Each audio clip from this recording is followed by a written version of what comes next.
Welcome to another episode of Threads of Enlightenment. I'd like to welcome Jennifer tonight. And as we usually do here at Threads of Enlightenment, we welcome our guests and we turn it over to them, let them introduce themselves, tell us what world they have created, and then we'll go back and deconstruct that and come back to where they are today, just tapping into their memory, what principles they utilize, what fears they handled, and how did they create this beautiful world that they are here telling us about today. Jennifer, thank you for coming. I know you have been rescheduling, and I am so happy that you are here. She had lost her voice, guys, and she has found it, or her voice has found her. And so we are honored that you're here today, and we thank you so much for coming to us at Threads of Enlightenment. Thank you. Ken, thank you so much for having me. And I think it's so funny that you bring up that I lost my voice because it really is symbolic to how things have transformed in my life. It's like at one point I felt like my voice really was Hmm. lost. And in life now, I just feel like I'm the loudest that I can be. So Nice. sometimes I think that it's just a little reminder that sneaks in there. But yeah, so hi everyone. I am Jen Harris. I am a confidence and transformation divorce coach and author of Divorce Bucket List. I have so many coaching programs out there, but also online courses that people can take through their own experience. But the thing that really was the epitome of me stepping into this new enlightened life of mine is when I found myself on stage in London in front of thousands, speaking to others and sharing my journey of how I went through my divorce and my transformation from hopelessness, afraid, fear, to really stepping into the ability to own that no matter what I was going through, I could still succeed and find happiness and joy and peace. And now I am, running my own business, helping hundreds to thousands of others get through their own divorces and not just get through it and survive, but ultimately thrive on the other side. Really step Hmm. into what brings you joy and happiness. But also, I found myself in the most healthy and fulfilling relationship I've ever been in my life on the other side of my divorce as well. Congratulations. That is Thank you. a an accomplishment. I guess everyone is that has gone through a divorce. Here is the person that you would need to talk to because she has brought herself from that place to currently what she just expressed. So, Jen, I want to go back.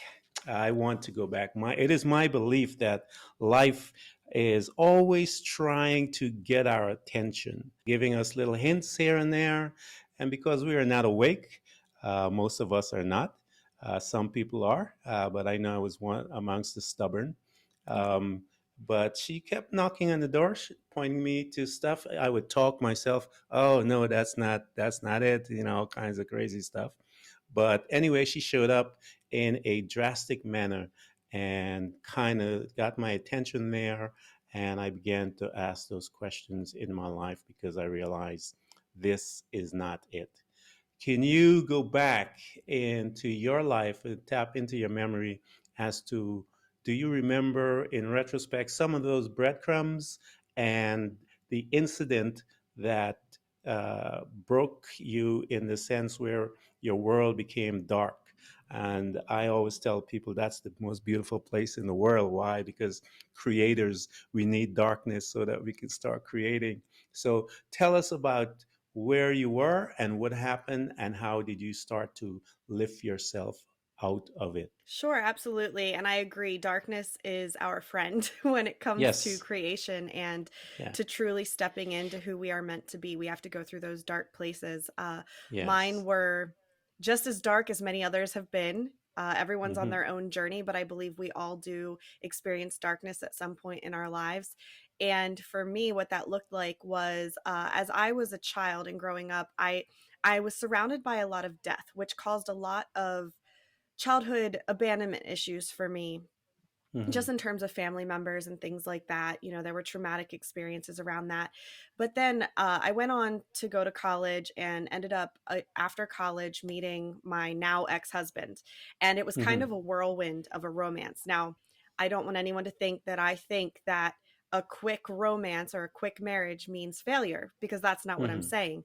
That's Yeah. my story of what Hmm. happened. But for us, what happened is we had met in May. We were engaged by the beginning of August, moved in together at the beginning of September, and a week later, we found out we were pregnant. So Wow. it was very, very fast. And we kind of just were these really, really young kids. We didn't know what we were doing. We didn't know each other. And we Mm. committed to a Yeah. marriage. And that's a huge Hmm. commitment to make when you don't know someone. So, unbeknownst to me, I was entering a marriage with an addict. And I did not know Wow. that until I discovered it at some point into the relationship. Now, his recovery path is his story, so I'm not going to really go into that, but that Hmm. was a hurdle that we faced. Yeah. And so what that led to was kind of the opening the can of all of those childhood issues that I had and things that I never addressed, right? Like these Wow. things in Yeah. front of my face that I just, push it off to the side. That's not my Hmm. problem. That's not my Yeah. problem. Yeah. And so I started to, kind of spiral out of control. And Hmm. I wasn't getting the help I needed to stay in a marriage with someone that was dealing with addiction. So it became a very toxic and dark relationship, a dark marriage. And so after quite some time, I found myself in a place where, because for me, marriage was forever, it was a commitment. Yeah. Yeah. And I was the person that believed that divorce is impossible. It's disgusting. Yeah. Don't go there. Hmm. And so I was unwilling to step away from the marriage, but it became so toxic that I became, a shell of myself. I was in a very Hmm. dark place. I contemplated, even at points, taking my own life, but Wow. thankfully did not. And so what happened was I got to such a dark place that I was almost forced to reflect and say, listen, if I don't make changes, this is going to Hmm. go somewhere very negative. And so Hmm. I have to do something. So I started to look into mindfulness and Hmm. counseling. And I got, Yeah. life mentors and coaches. And along that time period is when my husband said to me that he wanted a divorce because things had gotten so toxic. And so Hmm. the things all kind of aligned that I was fortunate enough to start to discover mindfulness and enlightenment as I started Hmm. going through a divorce. But it was a very scary time because it's the fear of the unknown. And that's the Yeah. scariest thing you can face, Yeah. not Yeah. knowing what's going to happen. And so, I went through a lot of negative spiraling behavior, too much time on Tinder, too much time with alcohol, until I really was able to step into, I accidentally created this divorce bucket list Yeah. process with Yeah. a friend. Uh-huh. And we created this list of all of these things that I could do to step into mindfulness and enlightenment Hmm. and start healing and not just get to the end of the divorce, but find myself again through it and really rediscover and heal and grow and thrive. And so I started just checking the things off one by one and ended Hmm. up at the place that I am now. Wow, congratulations. Thank you. I remember when I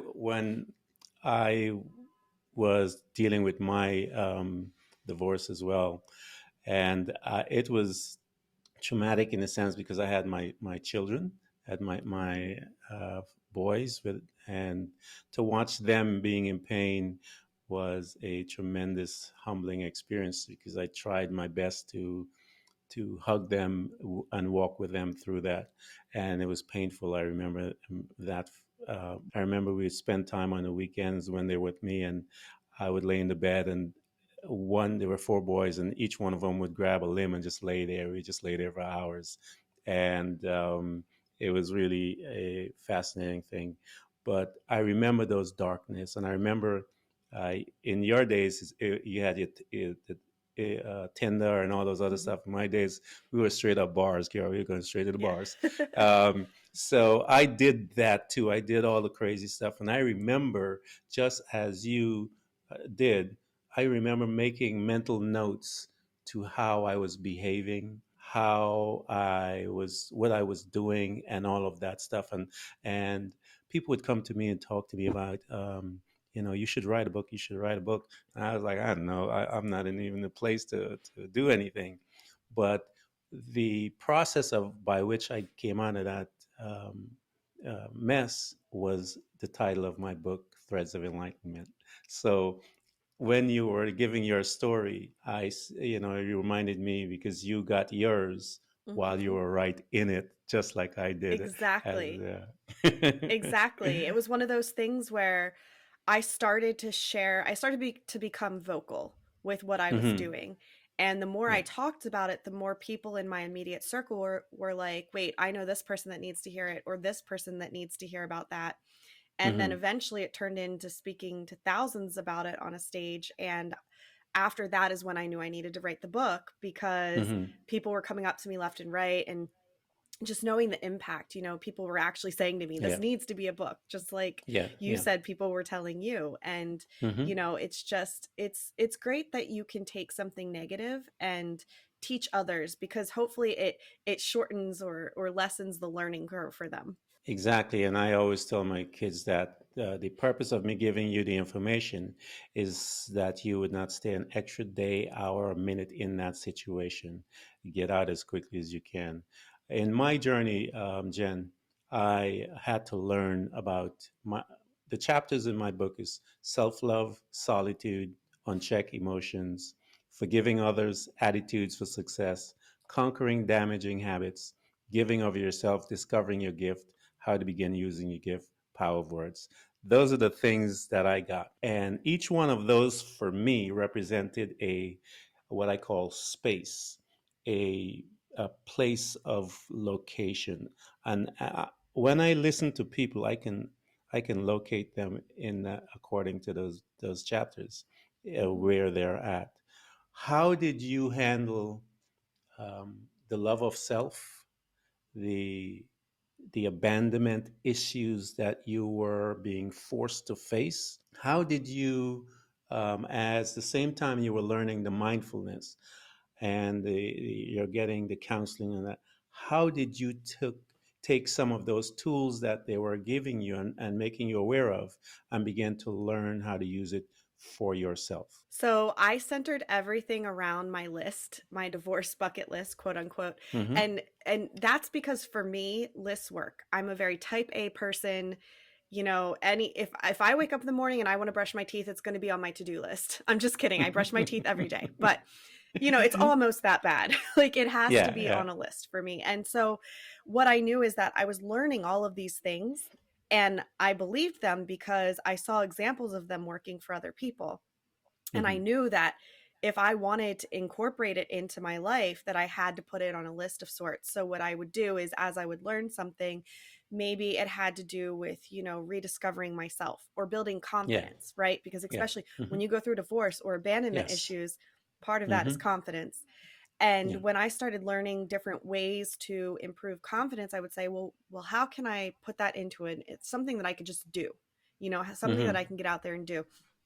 And so I would go out there and I would put this thing on my list. Maybe it was like do a chore around the house, or a home improvement project rather. Yeah. And I Mm-hmm. would put that home improvement project on, knowing that it would give me confidence, because it was something I never did. And when you're a woman and you're married and the man moves out, more often than not, they were responsible for that stuff around the house. So it Yeah. helped me build confidence. So I would take little things like that and put it onto my Mm-hmm. list. And then every day I would use certain, I created all kinds of routines. So I Mm-hmm. had, routine that helped me around mindfulness and mindset, Yeah. affirmations, gratitude, stuff like that. And then I had a routine, well, I still have these routines that also helped me with taking baby steps and action steps to put the things in my plan into Mm-hmm. action, and on my list into action. And so that's kind of how everything came together and how I started putting everything into action. What are some of the mindfulness ways? How do you practice your mindfulness? So my favorite two ways, I'll just talk about my favorite two ways, because there are so many Mm-hmm. ways. But my favorite two things are gratitude and affirmation. So for Mm-hmm. gratitude, which is really for the listeners that may not know what that means, it's practicing thankfulness. And Mm-hmm. that's because when you focus on, it's so easy to dwell on negative. It's so easy Mm-hmm. because it's very abundant. It's very Yeah. abundant. It's out Yeah. there to challenge us, right? And because it's easy to focus on, we can get wrapped up in it. So when you switch that, when you make the change and you start focusing on gratitude, you become more aware of more things to be thankful of. And I don't Mm-hmm. know what kind of sorcery it is, but for me in my life, the more that I focus on gratitude, the more great things do actually happen. And Yes. so what I do is every night, I journal. Some people might not like writing, and that's okay. Mm-hmm. So you can do this in your mind if that's the case. But for me, I journal. And so every night when I lay down, I actually have a journal that I created and published called the 121 Happy Mind Journal. But Mm-hmm. what it is, the affirmations in the morning, which I'll get to in a second. But at night, I lay down, I write down three things that I was grateful for that day. And it can Mm-hmm. be, something as small as my coffee was hot. Like, because maybe it was a Mm-hmm. hard Mm-hmm. day. So I was Yeah. grateful Yeah. that my coffee was hot. Or maybe it was a really good day and I got, I had a breakthrough with a client. If it was something Mm-hmm. like that, it was large, or my kid got an award at school. It doesn't matter how small or large, I find Yeah. three things. um, and then there's also affirmations is that second thing that I use for my mindfulness, which I like to compare to exercising, right? So if you Mm-hmm. want to lose 10 pounds, you can't go to the gym one day in the morning, walk into the gym, walk out, and be healthy, right? You have to Mm-hmm. go day Yeah. after day, or at least in Yeah. some type of a routine. Yeah. And our brain is literally a muscle. And we Yes. have you probably know all this, so I know I'm not teaching you, but uh, That's okay. you have your conscious and then you have a subconscious, which is like a filter. Yes. You have a filter that's processing the millions of pieces of information in your Mm-hmm. life every single day. And Yeah. so if you aren't using affirmations, you don't have control over that filter. Mm-hmm. But if you use affirmations, which are statements that are affirmative, or I Mm-hmm. am, or I Mm-hmm. have, meaning in Yeah. the present of things that you want. So you could say, I am a Grammy award winning singer. If that's what you want Mm-hmm. in your Yeah. life, doesn't mean you Uh-huh. have to be it, Yeah. but you have to practice these over and over and over again. So I do my affirmations in the morning, things that I want, and that's kind of how I train my filter, my brain filter, to pay Mm-hmm. attention and filter through the things that I see in my life that are going Yeah. to actually help me achieve my goals and my desires. That is awesome. I love how you put it because uh, consistency always works, and you have to be consistent. And the uh, what you were describing is how some of the things I had to deal with was with my thought life. And I remember reading this book where it says we are godlike in this fashion that we are able to control our thoughts. And as you mentioned, all those thoughts that are coming into the brain, and this is where the battle starts because unless you begin to control those, and the affirmations and so forth help you to address those thoughts that are coming in all the time. And it's very important why you need to understand about the thought becomes words, the words becomes the actions, because you'll say this and then you begin to do it, and then your actions become habits, and then your habits will become like your character, who you are. People are going to know you as the such type of person. Your character now takes you into your destiny. What type of destiny do you want to have? And that's the process. And so you started with your thoughts. And I love the fact that you are giving them affirmations or tools for you to begin to start controlling your thoughts. Put in those words, put in those type of thoughts and words so that you can then speak those words. Then it'll become your action, it'll become your habit, your character, and people, you will change your life. I promise you. And I know, Jen, you can testify to this because you are looking at people that you're coaching doing this day in and day out. Exactly. Exactly. Yeah. So here you are now um, taking all these tools, you're pulling yourself out, and I want you to talk about. as people begin to talk to you about this ought to be a book and all of that stuff, how did it translate now from it ought to be a book to, all right, I'm going to sit down and deal with this, to write this book? And how did you overcome some of those uh, thoughts that you had in your head that, oh, you can't do this, you know, all of those fun stuff that we as individual have to deal with in our growth pattern? So it's actually quite ironic here. It comes full circle, I guess, because when I sat down and I wrote my divorce bucket list for myself, Hmm. for my own Yeah. self, as I was going through my divorce, I put some small things on there, like something as small as taking my kids on a date by myself because single parenting was intimidating, right? But Hmm. then I also put some pretty big things on there, like running a race, which turned into a Hmm. half marathon accidentally. I tripped and fell into it. Oops.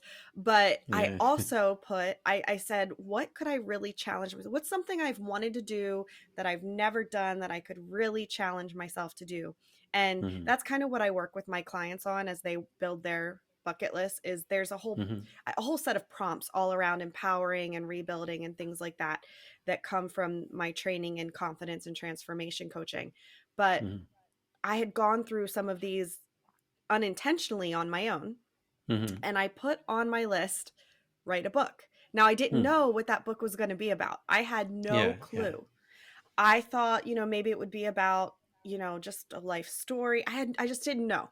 Yeah. But as I started doing the things on my divorce bucket list and people started to see how big of an impact it had on the healing and growth and Hmm. achieving, my desires throughout and after the divorce, and they started telling me like this is what you need to write about, I was like, well, that's a coincidence because I want to write a book, so maybe this is what it should be about, because I can actually help people and not just write a bunch of words in a book Yeah. just to Yeah. say that I did it. But you're right, as I started doing it, writing a book is, like, Ken, it's Hmm. a very intimidating and long process. And Yeah. I know when I was going into it, I thought, oh, I'll just write all my thoughts down and then publish. And it's not like that at Yeah. all. No. Surprise.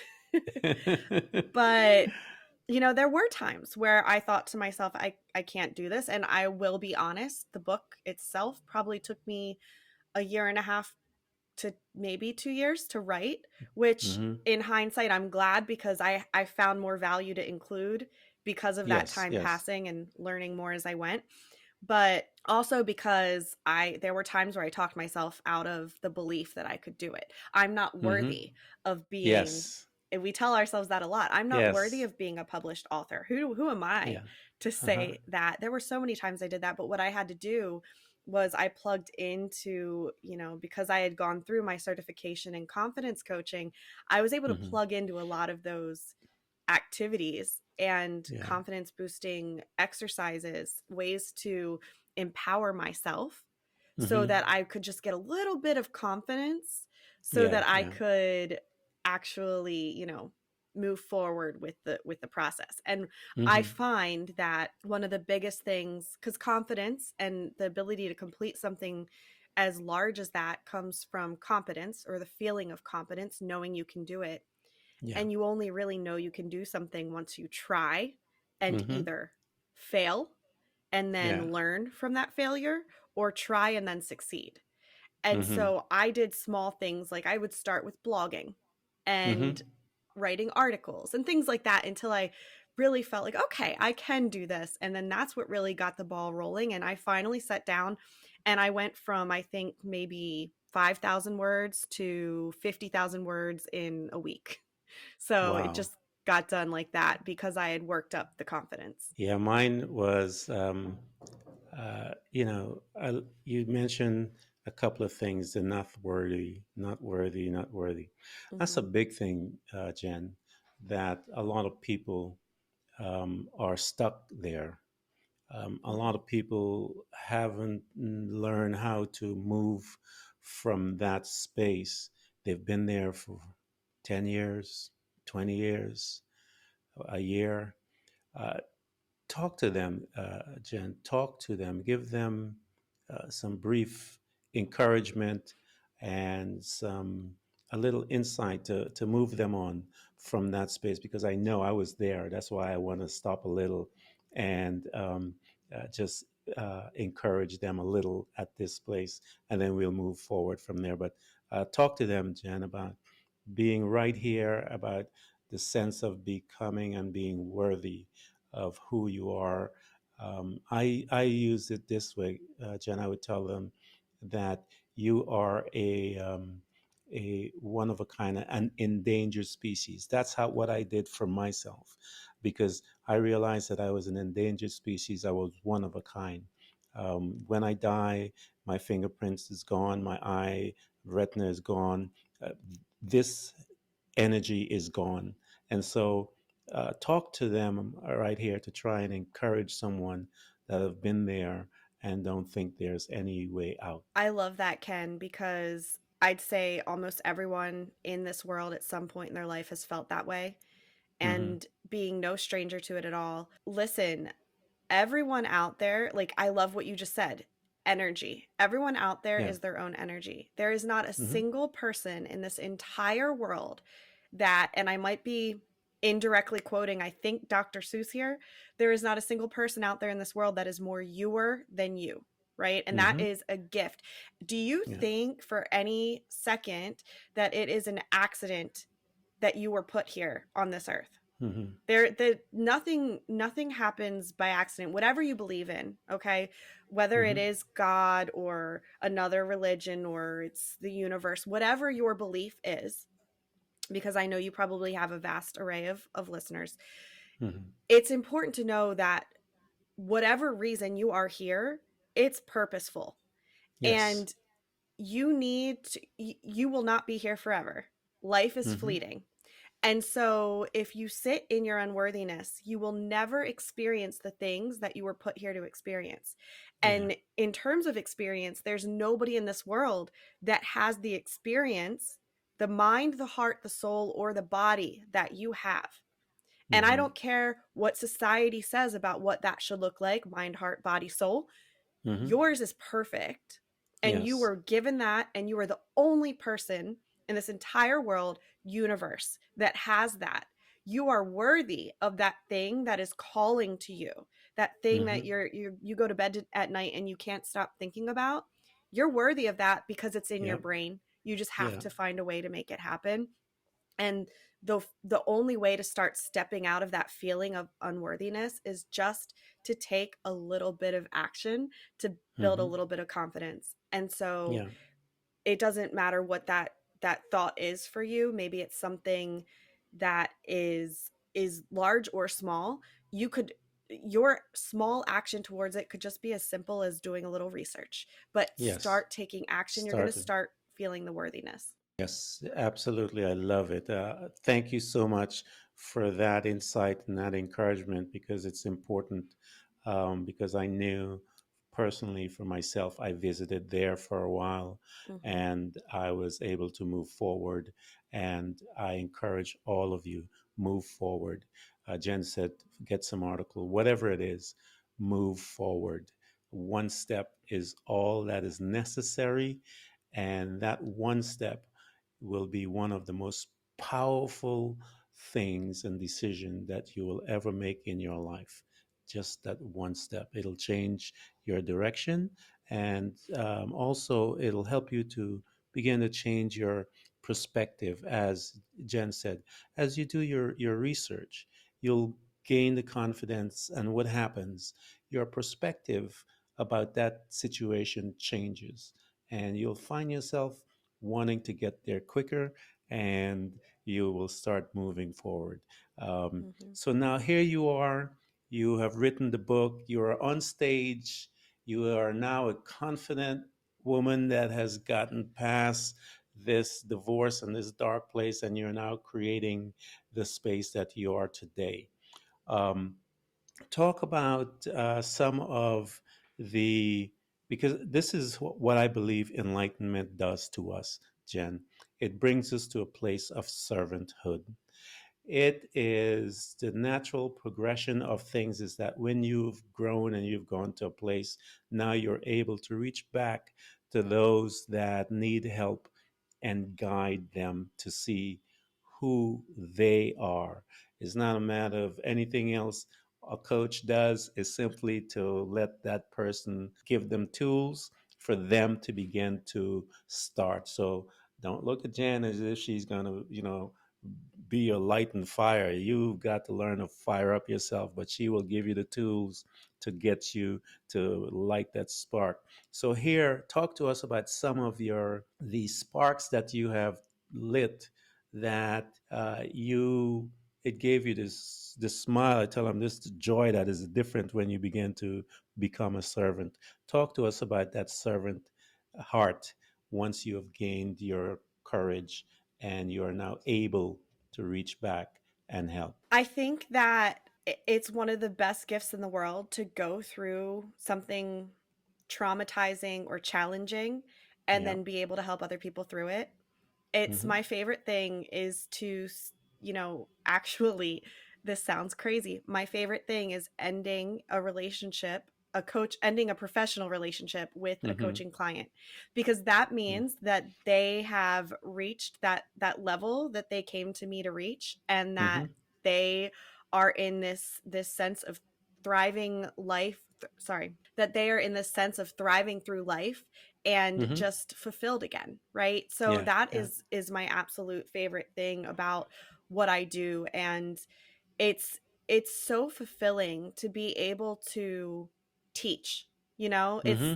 Yeah. It's like it's almost like being a professor at a Yeah. college, Yeah. except in practical life theory, Yeah. right? Mm-hmm. And so, you know, I've always kind of in everything I've done, even my business career prior to my divorce, I've always really gravitated towards teaching others.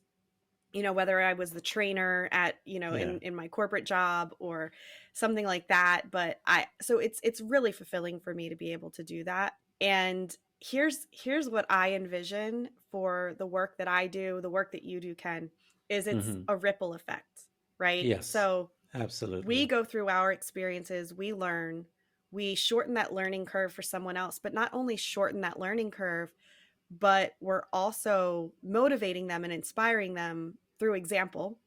Yep. And then they do the same thing, and then they show someone else, except Mm-hmm. it branches out and gets wider and wider, because Wider.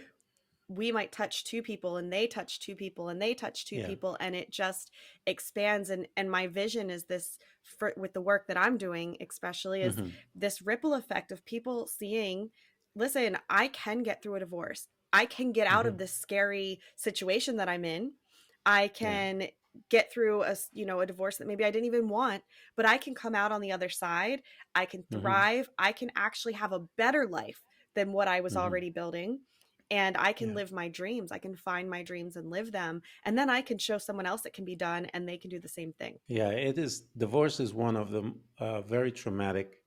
Not to negate any other situation, but a divorce is traumatic in many ways, especially for those that believe in marriage and that all things can be worked out within that space. And when it happens, it takes time to recoup. Um, Everything goes dark. Your life, you go, I've wasted my life. You've done all, I mean, you'll come up with all kinds of stuff, just like all of us did. But you haven't wasted your life. What you have done, you've come through a traumatic situation. And trauma um, is common to all humans. So the fact that you are or was traumatized makes you a part of humanity. So here you are. Now, how are you going to take this and use it for the best you possible, and to get your dreams back in order, create a new world, create new dreams, create new process as you begin to rewire your brain. Um, Ask those questions of yourself. Why did I pick that guy? why did I, and you go back into the type of guys, I had to do this, Jen. I had to go in and lay down. And those nights I would just lay down, Mm-hmm. as you say, and the affirmation, I would walk through my day. And if I was interested in someone, I'd start asking this question: why am I interested in this person? What is it that I see that I'm getting out of that? And then you begin to now look at this person different, because you're beginning to have a class. They don't even know that you're in class looking at them. Because why? You're traumatized, and you're trying to learn about yourself and how you make this choice. So here you are, you have written your books, you have your courses, you have your classes, you can't wait to ship someone off when they get to the end of days, as they say. I love that you ushered them off, because I use this example all the time about people like yourself, and the coaches. Jesus was a coach. He was a life coach. And here he was, he took these 12 guys, his 12 students, and he called them disciples. And he takes these disciples and he began to teach them about how to behave and act and do things. And it affected them, the change affected them so greatly, Jen, that guess what? There is not a person on this planet that don't know who they are. And so the goal of each and every one of us is to do as he did, to create disciples, so that they can spread the gospel, if you will, of self development to the masses, because people need to know about this. And it is my hope. I always tell people, be careful of who you bring into your space. Try to bring in some disciples, because they will take you, and you will meet them 2 5 years down the road, and they'll say, you know what, when you showed me this, look what I have done. And I guarantee you, Jen, you're going to lose your mind to see that they took it to a next level, because that's what a teacher wants. Jesus said, greater works than what I did you're going to do. And that's Mm-hmm. what a teacher's heart is all about. Absolutely. Absolutely. Any one of your students are out there now that you know of, starting that process as they begin to heal, to step out as well, and begin to guide people to help them heal as well? Nobody officially, on a business level or an Mm-hmm. expert professional level, I would say. But I do know a lot of my clients that I've worked with who have Yeah. trickled into their friends' lives, right? So they'll Yes. they'll Mm-hmm. work with me and then they'll say, "Oh my gosh, I was talking to my friend the other day and I taught her what you taught me." So it is definitely on Yes. a non-professional level, but I would love to see them step into that on a professional level as well. Oh, you keep your eyes open and keep your ears to the ground, man. I'm sure you're going to get those soon. And so I want to thank you, Jen, for coming to Threads of Enlightenment. You started telling us of all that you have accomplished, the world that you created today. And I encourage everyone that is listening, those that are affected by any type of trauma. A divorce is a trauma. I suffered a divorce and I was traumatized. Jen suffered, and we were able to move forward. Get in touch with Jen and her team, the courses that she has, everything that she has. Get in touch with her. Learn about the divorce bucket list, so that you can create your own bucket list as she guides you. Get in touch with her and seek her wisdom, her help, her guidance, everything that she has for you.